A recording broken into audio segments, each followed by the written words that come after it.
Le jeu vidéo représente un segment à part entière de l'industrie créative genevoise, porté par des studios indépendants et des startups toujours plus innovantes qui placent le gaming au cœur de Genève. Et pour permettre aux spécialistes de ce marché de se former, plusieurs filières ont vu le jour. Partons à la rencontre de l'industrie genevoise du jeu vidéo. Bienvenue dans le monde de demain.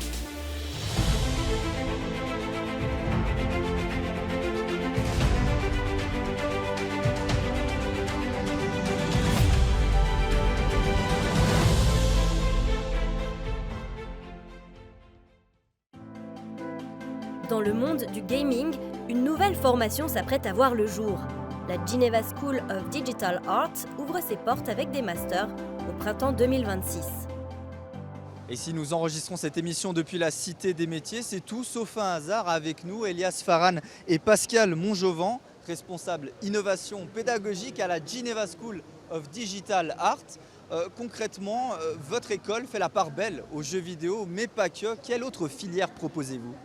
On a 4 filières. On a la filière film et VFX, on a music and sound, et puis on a les 2 filières jeux vidéo, justement, une games, et games et metaverse, pour englober beaucoup de choses, et puis e-sport. Et qu'est-ce que la GSDA apporte de plus que d'autres filières de formation ? C'est une toute nouvelle façon d'enseigner en fait, qui est adaptée à la nouvelle génération, à sa façon d'apprendre qui a complètement changé. On fait aussi la part belle à ce que l'IA, l'intelligence artificielle, change à nos métiers. C'est aussi une école qui est, au lieu de faire un tronc commun pendant lequel tout le monde s'ennuie, va proposer tout de suite du project-based learning, c'est-à-dire des projets qui mobilisent 4 ou 5 personnes, chacune selon leur secteur, mais qui vont leur permettre à la fois d'exercer leur secteur, mais aussi d'apprendre à communiquer transversalement avec les autres disciplines, ce qui est un truc unique dans les écoles, en tout cas en Suisse et en France voisine. Et alors à la GSDA, vous collaborez étroitement avec la School Audio Engineering, la fameuse SAE. Parlez-nous de ce lien étroit qui existe entre ces deux institutions. La SAE est une des seules écoles orientées métiers, c'est-à-dire justement les lauréats, les diplômés sortent avec un fort taux d'employabilité parce qu'ils sont formés pour être opérationnels sur le terrain. C'est-à-dire autant la SAE est une école tutoriale, on va dire, autant GSDA est une école plus de coordination et de leadership. Donc dans ce sens-là, on prend le relais. On ne s'est jamais vu comme concurrent parce que justement on a d'autres façons d'enseigner et on met moins l'accent sur justement les silos. Mais plus sur la collaboration transdisciplinaire. Elias, vous êtes enseignant à la GSDA. Quelle place occupe le jeu vidéo dans vos différents cursus ? Pour faire un jeu vidéo, il y a énormément de différentes compétences qui sont nécessaires. Et souvent, ces compétences, dans d'autres écoles, elles seraient assez segmentées, un peu chacun dans leur coin. Et peut-être à la fin du cursus, il y aurait un gros projet où tout le monde se casse un peu les dents dessus. Et l'idée, chez GSDA, c'est d'avoir ces différentes filières professionnelles qui se rencontrent. Qu'est-ce qu'il y a dans ces filières ? Il y aurait art et design, caractère design, le level art, la programmation du jeu. Il y a la partie aussi audio, il faut mettre des sons dans le jeu pour avoir des effets aussi sonores. Il y a la partie business, et ça souvent en Suisse, sur des plus petits studios, c'est ce qui pourrait manquer, vraiment des gens qui connaissent ce marché du jeu vidéo, qui ne viennent pas forcément d'un marché traditionnel très local en Suisse, mais qui comprennent les enjeux du jeu vidéo qui doit se vendre à l'international de manière digitale. Et aussi, il y a toute la partie business et management, de gérer un studio. Les développeurs de jeux vidéo, c'est des gens un peu particuliers, ça ne se gère pas forcément comme une entreprise de comptabilité ou quelque chose du genre. Dans l'imaginaire collectif, on a cette image bien ancrée des blockbusters, des grands jeux vidéo. À Genève, qu'a-t-on pour développer des jeux vidéo ? Alors il y a plusieurs studios qui existent, il y a la SAE qui existe pour former les exécutants du métier du jeu vidéo. Le problème c'est que souvent c'est plusieurs petits studios, vous n'allez pas avoir des grands Ubisoft, des grands Electronic Arts qui vont être à Genève, plus à Zurich où vous avez Disney par exemple qui a une partie recherche et innovation avec l'ETH. Et selon vous, que manque-t-il aujourd'hui à l'industrie du gaming genevois ? Ce qui manque un peu ici, c'est quelque chose qui peut connecter et qui puisse pousser à l'innovation. La raison à ça, pourquoi il n'y a pas de ces grands studios qui viennent ici à Genève, c'est aussi le coût de la vie. Pourquoi est-ce que je paierais un développeur suisse qui sortirait d'une EPF par exemple, si à côté je peux prendre un Français qui sort d'un studio en France pour 2 fois moins cher par exemple. Et avec quel regard vous voyez cette industrie du jeu vidéo à Genève sur les 5-10 prochaines années?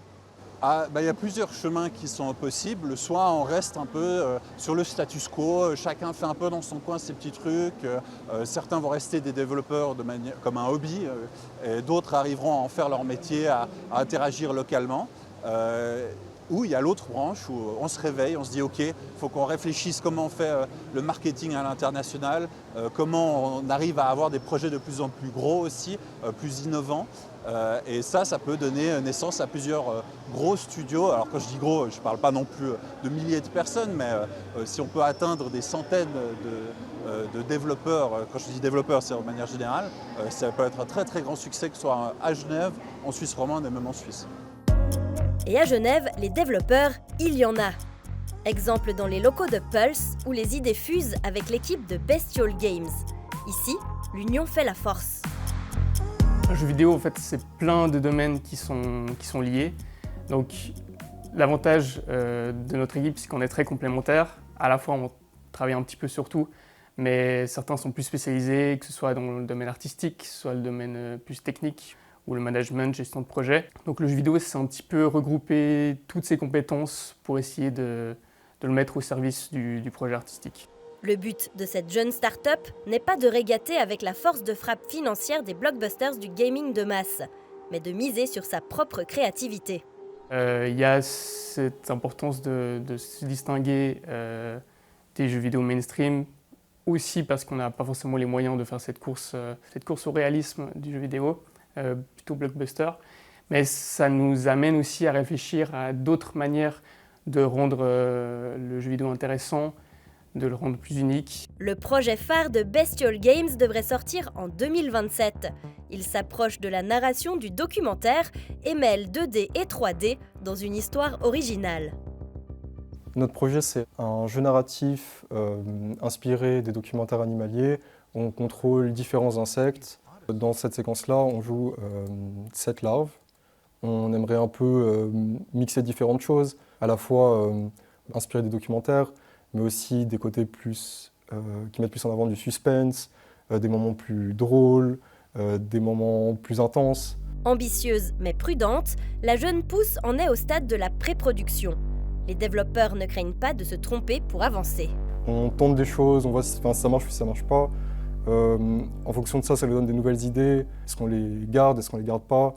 Il va falloir faire plein d'erreurs et apprendre de ces erreurs. Et du coup, il y a un peu un processus d'apprentissage en continu, mais tout en atteignant un niveau de qualité déjà qui nous convient à nous et qu'on considère suffisamment élevé pour en faire un jeu commercial et pas simplement un jeu qu'on ferait en hobby à côté. Même si Genève a encore des progrès à faire dans le segment du jeu vidéo, son industrie constitue un écosystème prometteur. Genève, on a la chance d'avoir un peu un centre régional du développement de jeux vidéo. Il y a pas mal de petits studios qui apparaissent. Dans notre cas, on a fait le Master Media Design, où c'est pas centré sur les jeux vidéo, mais ça nous a apporté beaucoup d'outils et de possibilités de travailler sur des projets dans ce domaine. Au niveau fédéral, on a aussi des aides. Notamment, on a reçu le soutien de Pro Helvetia, qui est très important pour notre domaine. Autre start-up basée à Genève, OvoMind s'apprête à donner une dimension inédite au gaming grâce à l'apport de l'intelligence artificielle. Rencontre avec Yann Fracki, son fondateur, qui a trouvé refuge à la Fongite. Je développe dans le cadre de mes recherches, une technologie qu'on met en œuvre chez OvoMind qui permet de mesurer les émotions en temps réel, et notamment en utilisant des biosignaux, donc un bracelet connecté.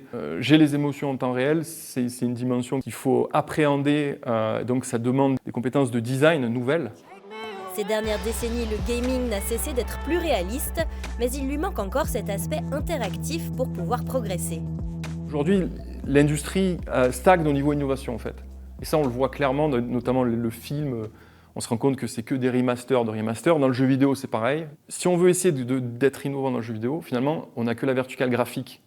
C'est faire des graphismes de plus en plus beaux. Sauf que ça, on arrive à la limite. Et l'innovation, elle vient de l'interaction. L'utilisateur, il sent qu'il est beaucoup plus considéré dans l'interaction et que c'est ultra personnalisé. En fait, on va vers de l'ultra personnalisation de systèmes.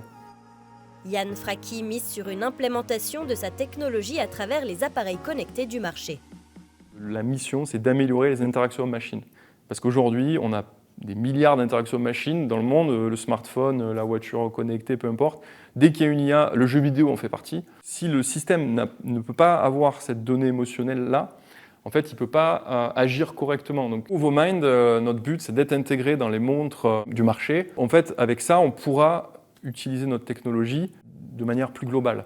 À Genève, OvoMind bénéficie de l'expertise d'organismes tels que les hautes écoles, mais aussi d'autres studios ou fabricants de hardware. Du coup, la sélection de la Fongite a été importante pour nous.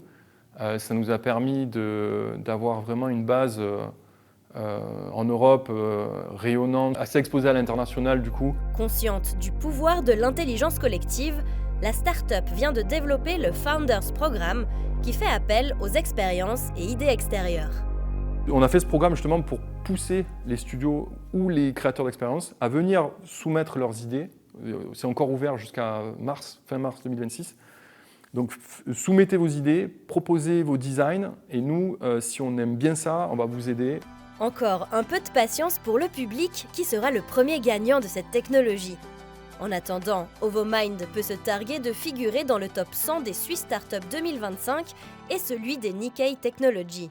D'ailleurs, plusieurs acteurs clés du jeu vidéo, notamment japonais, se disent très intéressés par la start-up genevoise. Vous l'aurez compris, produire un jeu vidéo ou innover dans cet univers du gaming est un mélange subtil entre créativité et technologie.